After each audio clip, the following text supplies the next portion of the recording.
விழுப்புரம் மாவட்டம் முத்தம்பாளையத்தில் மழை வெள்ள நிவாரணம் வழங்கப்படாததை கண்டித்து பொதுமக்கள் சாலை மறியல். புதுச்சேரியில் பெஞ்சல் புயல் காரணமாக 1512 மின் கம்பங்கள், 51 மின்மாற்றிகள் சேதம். மாநில மின்துறை தகவல். திருவண்ணாமலை மாவட்டம் செங்கம் அருகே காட்டாற்று வெள்ளத்தால் நீரில் மூழ்கிய நெற்பயிர்கள். இழப்பீடு வழங்க விவசாயிகள் கோரிக்கை.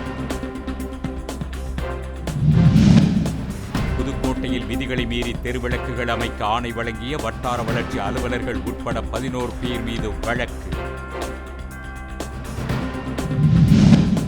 கும்பகோணம் அருகே தேசிய நெடுஞ்சாலையில் மூடுந்தும் சரக்குந்தும் நேருக்கு நேர் மோதியதில் 5 வயது சிறுவன் உயிரிழப்பு, 10 பேர் படுகாயம். எல்லை தாண்டி மீன்பிடித்ததாக கூறி ராமேஸ்வரத்தை சேர்ந்த மீனவர்கள் 14 பேரை 2 படகுகளுடன் சிறைபிடித்தது இலங்கை கடற்படை. கள்ளக்குறிச்சி கள்ளச்சாராய வழக்கு நடுவண் புலனாய்வுத்துறைக்கு மாற்றப்பட்டதற்கு எதிராக உச்சநீதிமன்றத்தில் தமிழக அரசு மேல்முறையீடு. தென்காசி மாவட்டம் கடையம் பகுதி சாகுபடிக்காக ராமநதி அணை திறப்பு. அடுத்த 117 நாட்களுக்கு தண்ணீர் திறக்க முடிவு. தங்கம் விலையில் பவுனுக்கு 80 ரூபாய் அதிகரிப்பு. சென்னையில் 1 பவுன் 57,120 ரூபாய்க்கு விற்பனை.